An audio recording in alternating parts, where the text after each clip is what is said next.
Israel और Hamas के बीच में युद्ध चल रहा है। इसके ऊपर सऊदी क्राउन प्रिंस का क्या कहना है? ये एक बहुत ही अहम सवाल है। सऊदी अरब वर्ल्ड में काफी अपनी एक स्ट्रॉन्ग पैठ रखता है। कुछ समय में इजराइल के साथ उसके संबंध सुधर भी रहे थे। अमेरिका का बड़ा प्रेशर था और इन सब के बीच में इजराइल और सऊदी अपने पुराने सभी गिले शिकवे मिटाकर एक टेबल पर साथ आने के लिए राजी भी हो गए। और जाहिर सी बात है, ये एक बात हमास को बिल्कुल अच्छी नहीं लग रही, क्योंकि सऊदी का इजराइल की तरफ जाना उसके पैलेस्टीनियन कॉज को लेकर काफी ज्यादा बुरा इंपैक्ट दे सकता था। ऐसे में सऊदी का अब क्या कहना है इजराइल के ऊपर, ये एक बहुत बड़ा सवाल है। दरअसल सऊदी अरब के क्राउन प्रिंस मोहम्मद बिन सलमान ने कहा है कि उनका देश फिलिस्तीनी लोगों के साथ खड़ा है। मंगलवार तड़के सऊदी की सरकारी मीडिया ने जानकारी दी, मतलब कि मोहम्मद बिन सलमान ने फिलिस्तीन के राष्ट्रपति महमूद अब्बास से फोन पर बात करी।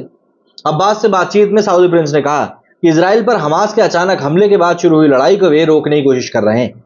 सऊदी की सरकारी news agency Saudi press agency की रिपोर्ट के अनुसार क्राउन प्रिंस मोहम्मद बिन सलमान ने अब्बास से यह भी कहा कि सऊदी अरब फिलिस्तीनी लोगों के अपने अधिकार हासिल करने, न्यायपूर्ण और स्थायी शांति प्राप्त करने में उनके साथ खड़ा है।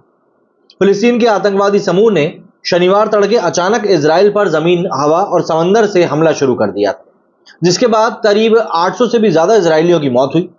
बदले की कार्रवाई में इजराइल ने हमास के कब्जे वाली गाजा पट्टी पर ताबड़तोड़ हमले किए, जिसमें करीब 700 लोगों की जान गई और इनको आतंकी बताया जा रहा है। दोनों पक्षों के बीच ये लड़ाई ऐसे वक्त शुरू हुई है जब सऊदी अरब इजराइल के साथ अपने संबंधों को सामान्य करने की कगार पर खड़ा था। अमेरिका दोनों पक्षों के बीच समझौता कराने की कोशिश कर रहा था।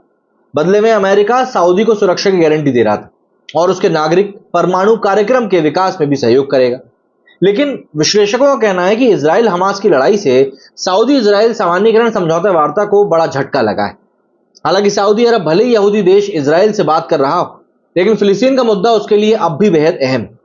बाकी मुस्लिम देशों की तरह ही सऊदी भी यही चाहता है कि फिलिस्तीन इजराइल मुद्दे का समाधान 2 स्टेट रेजोल्यूशन, यानी फिलिस्तीनियों को उनके लिए अलग देश के जरिए हो।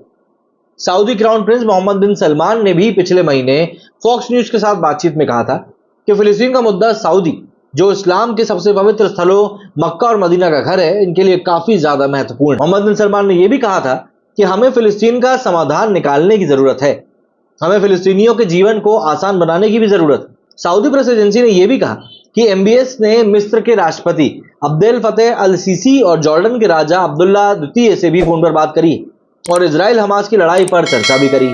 लेकिन यहां पर एक बात आपको समझनी पड़ेगी। लोग कह रहे हैं कि इजराइल जो है उसने फिलिस्तीन के ऊपर हमला किया है, लेकिन आपको यह भी सोचना चाहिए कि इजराइल ने वेस्टर्न बैंक के ऊपर हमला नहीं किया, सिर्फ गाजा पट्टी के ऊपर हमला किया है। वो गाजा पट्टी जहां पर कि हमास की लीडरशिप है, हमास के आतंकवादी यहां पर काफी ज्यादा स्ट्रांग है और इसीलिए यहां से ही रॉकेट्स दागे गए थे।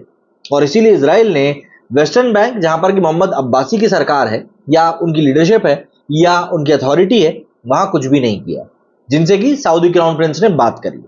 इन्होंने हमला किस पे किया है? इजराइल ने हमला किया है गाजा पट्टी के ऊपर, जहां पे अधिकतर आतंकवादी रह रहे हैं और वहीं से इजराइल के खिलाफ सारी स्ट्रेटेजी भी चला रहे हैं। क्या कहना है आप लोग इस बारे में? कमेंट करके जरूर बताएं। मेरे वीडियो फिलहाल इतना ही। जय हिंद।